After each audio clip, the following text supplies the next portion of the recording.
¿Cómo vemos que Ana, una mujer estéril, bendito sea el Señor para siempre, una mujer que no podía tener hijos, y ella lloraba porque la otra esposa de su esposo, Penina, ella tenía hijos y la molestaba y la atormentaba sin cesar.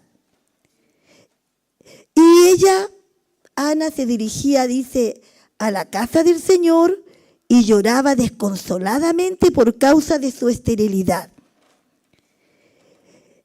Pero ella decidió entregarle toda esa carga, todo el sufrimiento que llevaba a diario al Señor. Su comportamiento de tanto llorar ahí a los pies de Cristo, pensó que el sacerdote Elí pensó que estaba borracha. El Señor tenga misericordia. El Señor nos ayude. Porque muchas veces nosotros también nos dejamos llevar por las apariencias, por lo que vemos, pero realmente el que conoce toda la verdad es nuestro Señor Jesucristo. Así que nosotros debemos tener cuidado de ser prejuicios a nuestros hermanos, a nuestras hermanas, como lo hizo ese sacerdote Elí. Él se confundió pensando que su profunda comunicación con Dios era una borrachera. Imagínense, ¿qué diferencia hay? Un comportamiento, una devoción por el Señor, que llegamos a llorar, que llegamos a gemir por una borrachera. Hay una gran diferencia. Amén. Amén. El Señor nos ayude.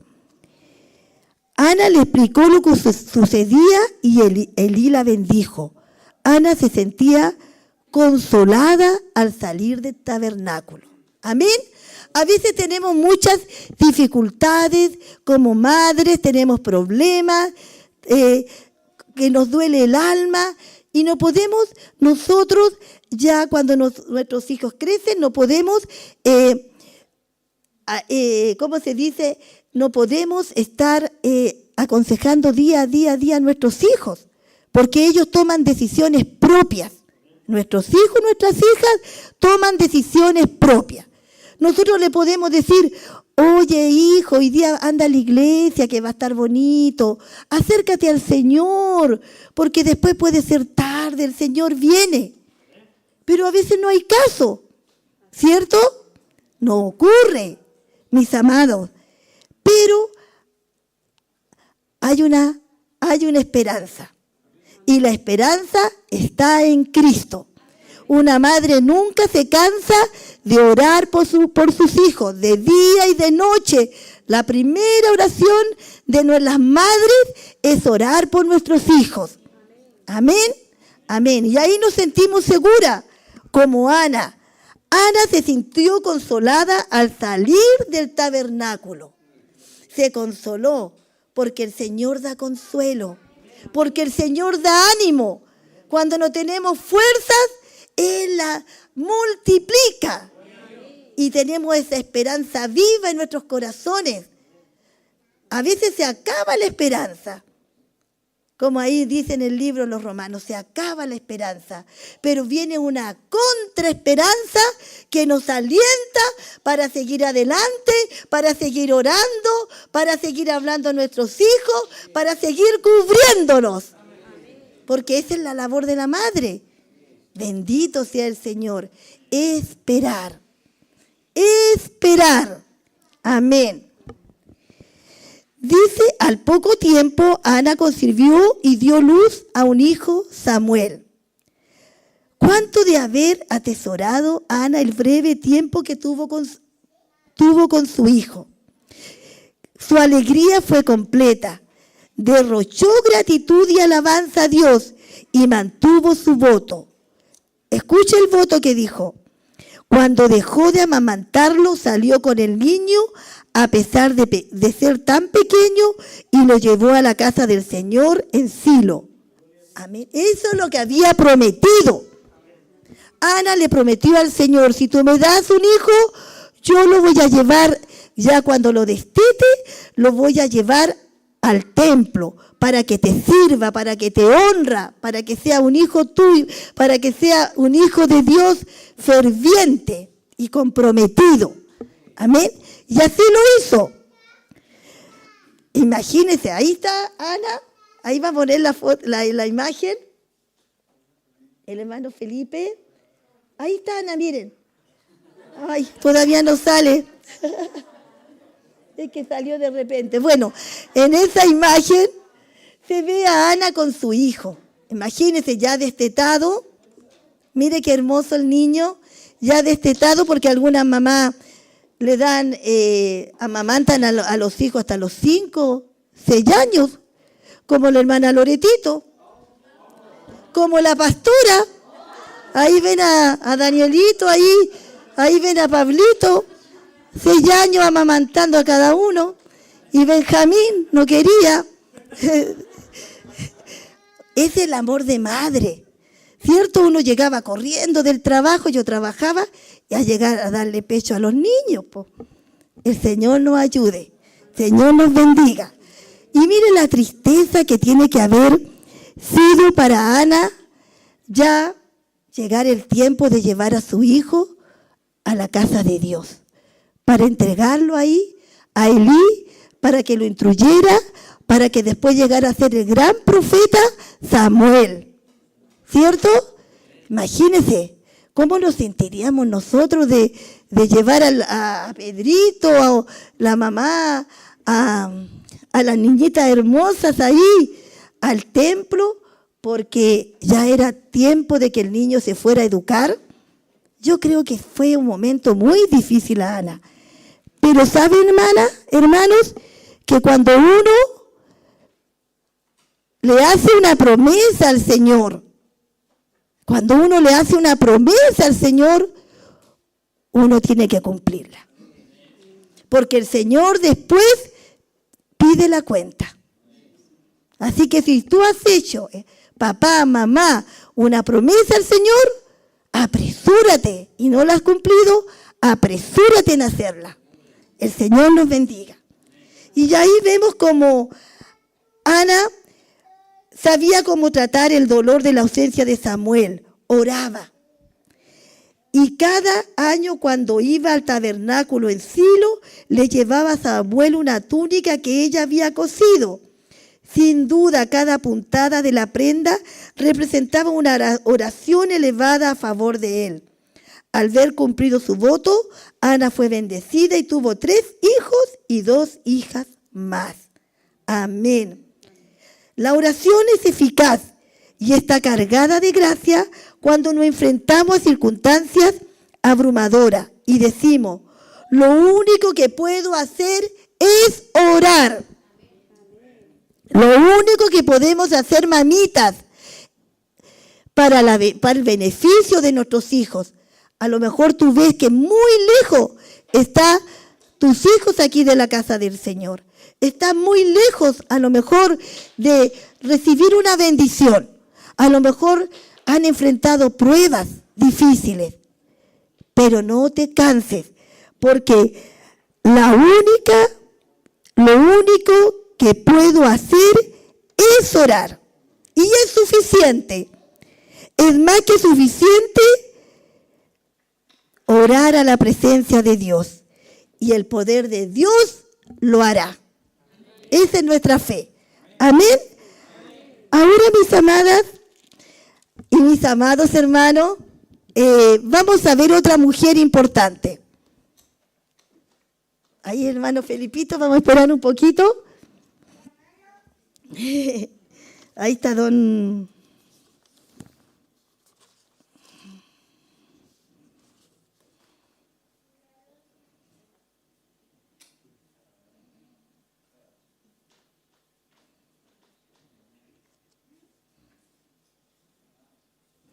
Ahí está.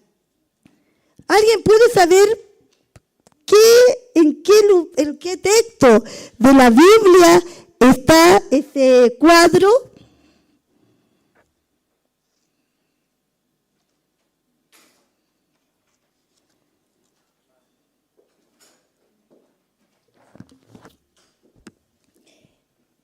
Eso está en 2 de Samuel, capítulo 21, 10. Cuando yo fui al Museo de Bellas Artes el año pasado, iba viendo todos los cuadros, la escultura. Me quedé ahí detenida cuando vi el rostro del rey David que sale ahí, que está en el Museo de Bellas Artes. Hay muchos cuadros hermosos, esculturas, pero quedé detenida en ese. Quedé detenida. Es de un pintor chileno y está en el Museo de Bellas Artes. Y esa obra que está en el Museo de Bellas Artes es de un pasaje de la Biblia. Es la historia de Rispa. Amén. Vamos a leer. 2 Samuel 21, 10. Rispa, hija de Ayá, tomó un saco y lo tendió para acostarse sobre la peña. Y allí se quedó desde el comienzo de la siega hasta que llegaron las lluvias. No permitiría que las aves en el día ni las fieras en la noche tocaran los cadáveres. Amén. Aquí hay una historia,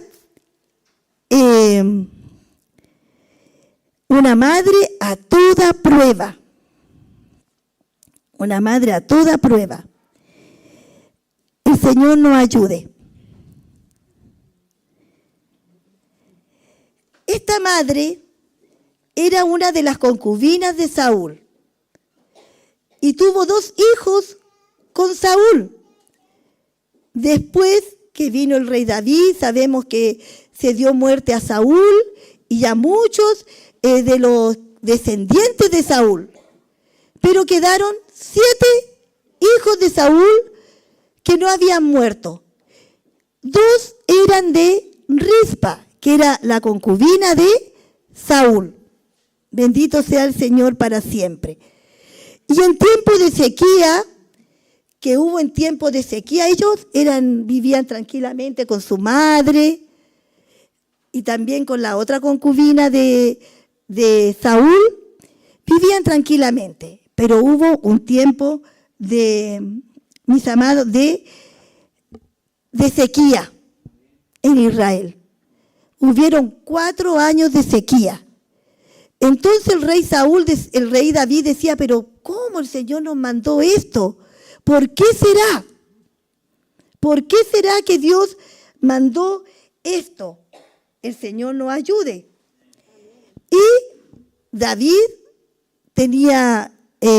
Saúl había dado muerte a los gabaonitas. Y los gabaonitas dijo, consultó David a los gabaonitas y le dijo, seguramente es porque todavía hay descendencia de Saúl aquí en Israel. Y buscaron la descendencia y encontraron a los hijos de Rispa y a 5 hijos más de la otra concubina. Entonces le dijeron, hay que darle muerte a ellos para que no haya más descendencia del rey Saúl aquí en Israel. Y David, este hombre, conforme al corazón de Dios, un hombre conforme al corazón de Dios, hizo esa injusticia.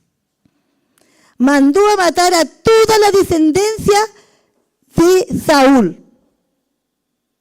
La mandó a matar, creyendo que por eso no llegaba la lluvia al pueblo de Israel. Imagínense, un hombre que tiene que tener el corazón conforme al de Dios. ¿Qué más nosotros? Señor nos ayude, Señor nos bendiga. Y esta mujer, esta mujer, imagínense, la familia de Saúl ya no existía. Pero esta mujer, ella, cuando vio a sus 2 hijos muertos y vio 7 cadáveres más, o sea, eran 9, dice aquí, y 2 hijos, no, eran los 5 hijos de la otra concubina y los 2 hijos de ella. Entonces fue al monte donde habían asesinado a sus hijos y estaban los cadáveres de ellos. Y su duelo era tan intenso que no podía darle sepultura a sus hijos, una sepultura digna. Esto había sido un genocidio de parte de David. Sus hijos ya muertos yacían en el campo sin haber recibido una sepultura digna. Ella estaba sola, se hallaba sin consuelo. Su duelo era tan intenso como solitario. No tenía familia ni vecinos, se unieron a ella a su duelo. Solo estaba el viento y Rispa en aquel lugar de la montaña. Pero Rispa solo veía los rostros conocidos y amados de sus hijos, que en la muerte se iban retorciendo y pudriendo. Aquella mujer, el dolor y la vigilia de Rispa, estuvieron 5 meses. Pasó el otoño, llegó el verano, llegó el invierno y esa mujer seguía ahí en los peñascos, cubriendo a sus hijos con esa tela. Y cuando llegaban las aves de rapiña, ella se ponía en esa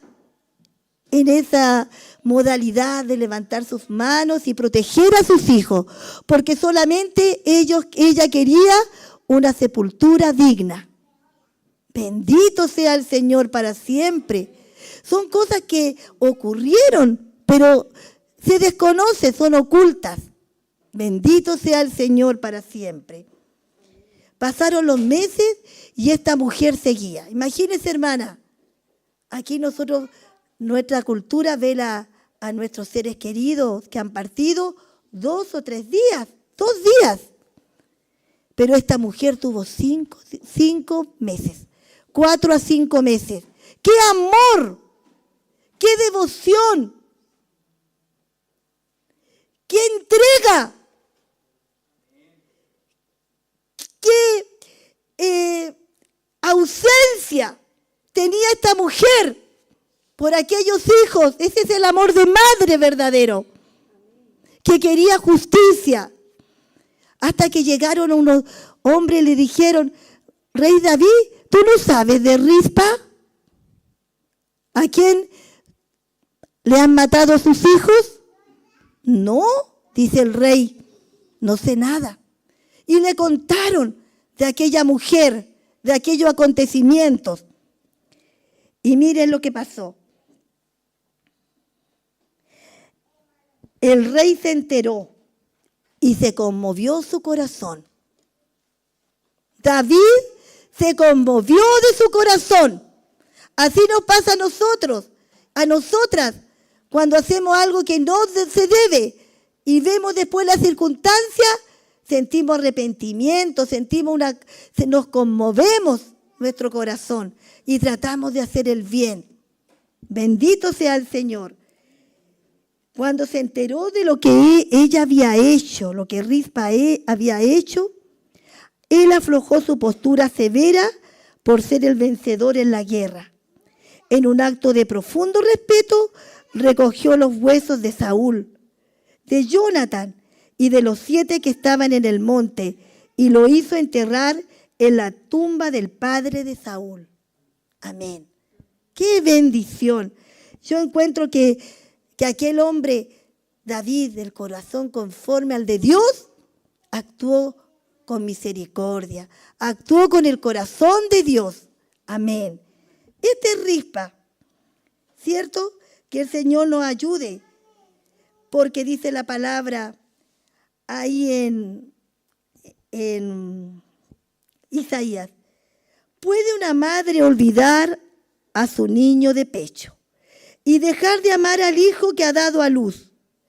Aun cuando ella lo olvidara, dice Dios Padre, yo no te olvidaré. Grabado te llevo en las palmas de mis manos. Así nunca nos olvida el Señor. Amén. Y la tercera mujer que es una mujer María. Ahí dejamos. Eso, cuando usted vaya al Museo de Bellas Artes, busque esta pintura. Y también está al lado la pintura de la hija de Jairo. Ahí está. Dice, María no subió al mundo, pero crió a quien lo hizo y eso también cambió la historia de ella. Amén. María es una mujer respetada. Es una mujer respetada porque siempre dio ella una conducta honorable. Siempre fue una mujer sabia al criar al Hijo de Dios. Una gran madre, ¿cierto? Y hay que destacarla. Muchas veces no la destacamos porque decimos que los católicos la tienen de virgen, pero no, debemos destacar a María. Amén. Una fe digna de imitar, la madre de Jesús. Vamos a leer en Mateo 1:18. El nacimiento de Jesús, Mateo 1:18. El nacimiento de Jesús, el Cristo, fue así. Su madre María estaba comprometida para casarse con José, pero antes de unirse a él, resultó que estaba encinta por obra del Espíritu Santo. Amén. Al igual que todas las mujeres que salen en la Biblia, María es como la más destacada, porque ella llevó en su vientre a nuestro Señor Jesucristo, ¿cierto? Al Rey de Reyes y Señor de Señores, al Salvador del mundo y también de nosotros. Por eso estamos aquí, ¿cierto? Amén. El Señor nos ayude. Y dice que ella se le apareció, dice, cuando estaba durmiendo, el ángel Gabriel. Y le dijo, bienaventurada, ¿cierto? Seas, bendito sea el Señor. ¿Cuánto sabía acerca del nacimiento virginal que se había profetizado si solo recibían instrucción bíblica los muchachos de esa época? No sabía del nacimiento virginal que estaba profetizado en el Antiguo Testamento, porque solamente los muchachos, los varones recibían instrucciones, las mujeres no. Bendito sea el Señor para siempre. ¿Había alguno que comprendiera? María respondió con sencillez al ángel y le dijo, aquí tienes a la sierva del Señor, que él haga conmigo lo que me has dicho. Mire, que Dios haga con ella lo que me has dicho. Amén. Ella era una mujer virtuosa que estaba preparada ya, el Señor la había de haber tenido preparada para ser la madre de Jesucristo. Bendito sea el Señor. María creyó que Dios habló con José en sueño y le dio sabiduría para cuidar de ella y de su hijo. Ella lo siguió a Egipto cuando todavía era de noche a fin de escapar de Herodes. Aproximadamente 2 años después volvió a seguirlo para regresar a casa. María creyó que Jesús era el Mesías. De chiquitito, cuando nació, ella sabía que Jesús era el Mesías. Cuando fue a Belén con su esposo, embarazada, con dolores, en un animal de carga, llegó a Belén, no tenía dónde cobijarse, ya va a tener su hijo. Bendito sea el Señor. Y el Señor le preparó un pesebre en medio de animales, de paja, no de buen olor, y ahí nació nuestro Señor Jesucristo. Y dice que se posó una gran estrella. Y también dice la palabra que llegaron ángeles. Y también llegaron campesinos, gente sencilla como nosotros, a adorar a aquel niño. Y también cuando fue la matanza de Herodes contra todos los niños varones, ella se fue a Egipto. Después volvió. Bendito sea el Señor para siempre. Jesús había crecido desde pequeño en el vientre de ella hasta ser resucitado. Señor glorioso, la madre pasó a ser hija, progenitora, pasó a ser discípula. Sin embargo, siempre fue creyente. La vida de ella no fue sencilla. Fue fiel al cumplimiento a diario a las tareas humildes en un lugar apartado de la nación poco conocida. La vida de ella fue una vida extraordinaria también, con ángeles, con profecía, con reyes magos y una espada que no solo atravesó el cuerpo de su hijo, sino también su propio corazón. Amén. Una vida dedicada a la concepción, al nacimiento, a la crianza del único Hijo de Dios y también enfrentada a la muerte de aquel Hijo, muerte de cruz. ¡Qué grande mujer! María, una mujer de verdad. Y también dice ahí en Lucas 1:48-49, desde ahora me llamarán dichosa todas las generaciones, porque el poderoso ha hecho grandes cosas por mí. Santo es su nombre. Nosotros respetamos a María por su fe. Sin embargo, hay alguien más grande que María. Y que María dijo, mi hermano, mi hermana y mi madre son los que hacen la voluntad de mi Padre que está en los cielos. Eso lo dijo Jesucristo. La obediencia es fiel. Debemos ser como nosotros las madres, como María, que constituye la prueba en que estamos espiritualmente emparentados con Cristo, tal como ella lo está. Amén. Amén. Acá el Señor nos ayude, el Señor nos bendiga. Y para terminar voy a leer un cántico de Ana, Primera de Samuel 2:1-10, que dice así cuando ella agradeció a Dios. Mi corazón se alegra en el Señor me ha fortalecido. Ahora tengo una respuesta para mis enemigos. Me alegro porque tú me rescataste. Nadie es santo como el Señor. Nadie es santo como el Señor. Aparte de ti no hay nadie. No hay roca como nuestro Dios Padre. Amén. Dios los bendiga, hermanas amadas, madres de vientre y madres de corazón. El Señor está con nosotras. El Señor nos ha fortalecido. El Señor nos ha alegrado. El Señor nos ha dado respuesta, nos ha rescatado. No hay nadie como el Señor. Santo, santo, santo es nuestro Señor. Aparte de ti no hay nadie. Y Él es nuestra roca. Bendito sea el Señor. Para mi Señor doy toda honra y para mí su misericordia.